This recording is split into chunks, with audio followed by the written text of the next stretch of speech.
Welcome to this edition of Leading in the 21st Century, Leadership Lessons from the Front Lines. In this podcast series, we interview leaders from various backgrounds and industries with the goal of understanding today's leadership landscape and to identify leadership best practices.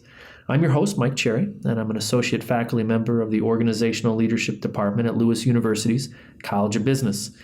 In our master's and bachelor's degree programs, we investigate various leadership theories with the intention of students applying these theories to their leadership practice.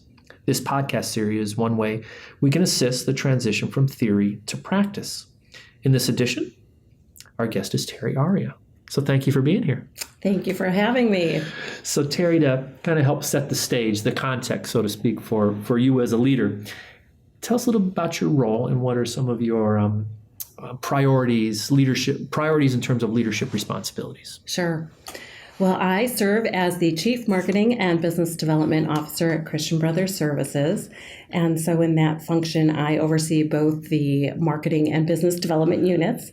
On the marketing side, that's leadership over all of our communication channels, which include a magazine, newsletter, webinars, social media, and press releases. And then on the business development side of that, that's leadership over our lead generating campaigns, our presence at industry events and trade shows, and then also cross-education between our many products and services. Right. And I know we have some other connection points as well. You're kind of leading many of the leadership development activities. You want to tell us a little bit about some of those? I do. It's a nice way to bring my personal passion into my role at Christian Brothers Services. Leadership is absolutely a personal passion, and we have a wonderful team of people involved in the ongoing continuing education of the employees at Christian Brothers. And it's just an honor and a privilege to be a part of the curriculum that we put together for the employees so that they focus on what it takes to be the best leader within them. Cool. What's your connection here to organizational leadership, our program? I earned my master's degree in organizational leadership back in 2014. It's been a fantastic experience, just so many wonderful opportunities above and beyond the education itself. I've really enjoyed getting involved with the faculty and the students in all sorts of projects since then. The networking has been just a nice bonus to earning your degree. I feel like I have a great network of alumni and peers that I went through the program with, and I've really appreciated the opportunities to dive into committees like the Organizational Leadership Advisory Board. I'm also on the Lowell Stahl Center Advisory Committee as well. So it's been wonderful in every way. Cool. Thank you for your service to Lewis as well. Absolutely. So this passion for leadership where you're blending it with your role, as you think about leadership broadly, what are some of the trends you see in leadership currently? Whether those are challenges or positives. Okay. Well, I think there's a couple trends that are noteworthy. One of them of special interest to me is that leaders are really making work culture more of a priority. A company work culture just impacts every aspect of a company. Employee satisfaction, employee retention, productivity, and bottom line. So I think it's just critical that leaders are focusing on this more, and they are, which I think is why a favorite quote of so many leaders is the Peter Drucker quote that says, "Culture eats strategy for breakfast." I love that. But with this trend, I think there's just more talk that's going on in the leadership forum groups about prioritizing work culture. So I'm really seeing that coming up as more of a conversation thread in those groups. And that's why I've been working with several of the faculty at Lewis on related research and papers. We just had a nice work culture and leadership paper that was published in the January issue of Organizational Development Review. So I think that's definitely a trend. Another trend that I see every day, really, just mostly because of the line of work that I do with marketing and business development, is that leaders are becoming more social media savvy. Social media research is interesting in looking at the facts and statistics. It shows that 8 out of 10 adults are now using at least one form of social media, and that's adults. And the percentages, when you look at how much growth there have been over the last few years, it looks like it's going to easily get to 9 out of 10 anytime soon. And that really signals to leaders that they really need to embrace social media as an important channel for their leadership. I know some companies are using social media as their sole channel of promotions, and not only is it working, but it's saving them lots of marketing budget that more traditional avenues like billboards or newspaper ads, are way more costly, but social media is a very affordable approach as well. Right. No, that's helpful. Thank you. As you think back on your own leadership journey, who are some of those role models that helped you develop your leadership? And leadership is a journey. That's a great point. I really enjoyed studying all the various leaders throughout the master's program and what makes them all so different. I am probably unique in that I have no one particular role model, but rather I appreciate what the superpower strength is in various leaders. Sure. So I feel like leadership is so situational that it's always been helpful for me to reflect on the role model strengths that I see in the leaders around me every day. So I observe, for example, in my office within the C-suite, our president and CEO, I can draw on his visionary leadership and his intelligence and charisma. We have a chief administrative officer who's very financially proficient and super action oriented, and so I can be inspired by what really makes him excel as a leader. We have a chief operations officer who's super with his legal competencies and just really great industry knowledge. So I always tell leadership students or people just starting within the organizational leadership program that one of the best things that they can do is to be a lifelong observer of leadership in everyone around them, because it's everywhere. You just really picking up on what works for people and then integrating that into their own skill set. Right. I like that, lifelong observer. We often think of lifelong learner. Right. But to switch that to observer, that maybe is a characteristic too. So visionary, we had charisma. You mentioned for some of those leaders around you, the subject matter experts, the SMEs, maybe observation is in there. What other characteristics do you think help to define an effective leader? Top of mind is leading by example. I think that's so critical. People really want a leader that practices what they preach, exhibits all the qualities that they want in a leader. I think that's where many leaders can tend to fall short, is in not walking the talk. In a lot of leadership discussion groups, people want to see more in their leader. They want them to exhibit the qualities that the leader themselves is looking for, and I think that all boils down to just really being able to lead by example well. And when you think of leading by example, we often think there in leadership roles you may be getting a little bit further away from the day-to-day work, so kind of rolling up our sleeves and I'm going to do this activity. Is that what you mean by example? Like you do that, or is it a little bit different?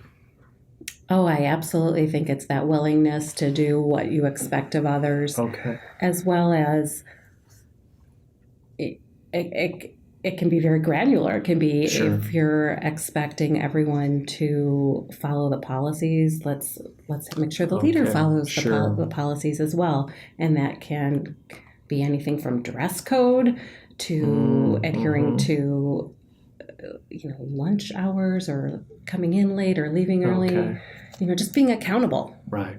Being honest, having integrity, being that role model leader. No, very helpful.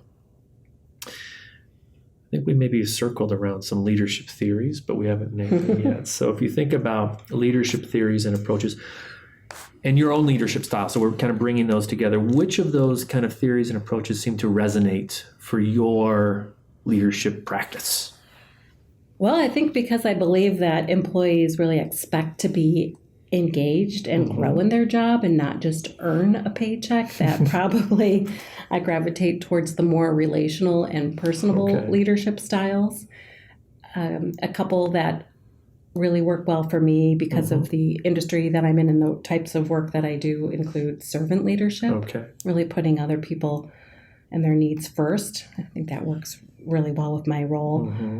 Also, situational leadership has been a style that I've gone to for several reasons and at different times. I think really that style of adapting to different developmental styles tends to work during times of transition, such as staff transition, and pivoting and going with that approach. The authentic theory, because I always feel like I'm truly myself no matter what. I'm always true to who I am and strive to give as much as I get and really value the relationships that are involved in leading as well. Right. I've got a statement. Would you like to complete it? Sure. Here it goes. I know I am a leader because... I think I'd have to answer that through the dual lens of both how I operate and how people approach me, maybe seeing it both ways.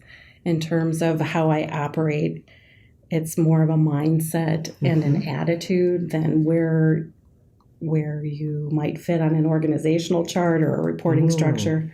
It's really that daily mindset of leading by example, empowering, providing good oversight, encouragement, appreciation, all those things as you go about your day, and just knowing to connect projects to strategic objectives of the company and walking the talk of the company, being able to connect all the dots of the different projects across the broader perspective. But then on the flip side of, how people approach me, it's more in terms of being able to provide being sought out for tips and guidance and mentorship, being asked to serve on different committees and boards and really having the opportunity to lend the experience and wisdom beyond your role into other groups. Yeah. What a great mix there.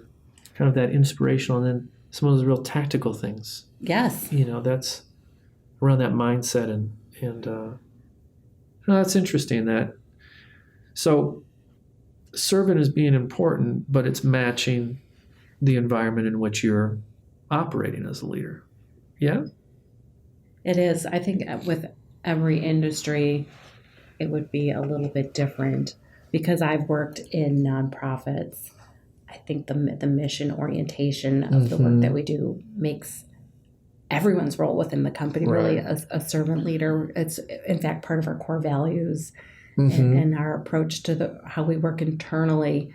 So I definitely think servant leadership aligns with the type of industry as well. Right. That's interesting around that. As I hear you talk about, it's in our core values. So I come back to, when we talked about that very first question, and you said work culture. Is it the leader that develops the culture, or is it the culture that develops the leader, or is it something more complex than that? What do you think? I think the leadership is so connected, so tied into the work culture that it's almost hard to separate the culture from the leadership because the leaders are carrying out the culture and the followers or the employees or whatever the term is and whatever the industry, they are taking their cues from the leaders. Right. And so they're just naturally trying to adapt and take their cues from the leaders. So really the leaders are driving the work culture. We did a survey, and in the survey, it found that of our employees, They felt that the leadership really sets the tone for culture way more than any other factor, including even what they themselves bring to the table. Wow. That they feel that it is just part of leadership, part of the role of a leader, right? And feel less personally accountable for what they themselves do to drive a work culture, and look more to that tone setting from the leaders. Right. I'm always fascinated when we have an opportunity, to talk to someone that they would define their organization as a mission-based organization. And we can go to any company, we see placards, we see flags that sort of say, here's our mission. In what ways do you make your mission alive in your organization, more than a writing on the wall or a flag or on the back of our business card? And we do all that. Which is one way, certainly. Yes, but at Christian Brothers Services, mission is everywhere and a part of everything. It is something that is connected to work projects. It's something that we talk about in meetings. Yeah. It's alive. It's a part of our strategic planning process. It's something we reflect on. And even with projects and challenges, we go back to what is our mission, and it's just such a compelling part of the conversation. Yeah. Fascinating. If you were to think about activities that happen, and we'll relate it here maybe to mission and culture, what's your favorite mission activity? One that really you think this makes impact. This really touches our employees. Well, locally in our community, we have what we call our Demonstrating LaSallian Values Initiative. Okay. And that's where the employees are given the opportunity every year to bubble up an idea of how they want to give back within the community. Yeah. And so we take all these ideas that the employees surface, and we pick one or two of them every year. And that's our way that the employees can feel empowered to bring the mission of the company to the employee level. And so we'll go out in the community and work together as a team to carry out our mission. And it has to be LaSallian based. So it's all about working with the underserved in some capacity. Right. So some years we've worked with homeless shelters. Some years we've worked with the battered women population. Sure. Or you name it, every social service organization, and we have done it.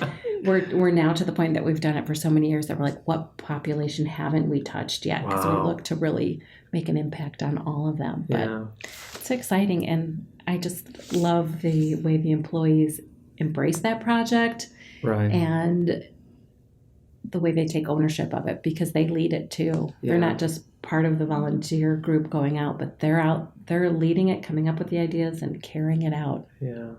What a great example of we can do good while doing well. That statement we often hear of, for organizations. We can still do well as a company, on all those metrics, but we can still, do good. We Absolutely. can do good in the way we go about our activities.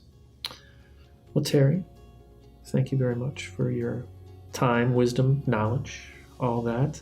Very helpful to hear. And special thank you to our sound engineer, Casey Ross. And for those who might be interested in finding out more about the OL programs, we have two ways to connect with us. You can call us at 815-836-5610 or email at grad, and that's GRAD, @lewisu.edu. Thanks again.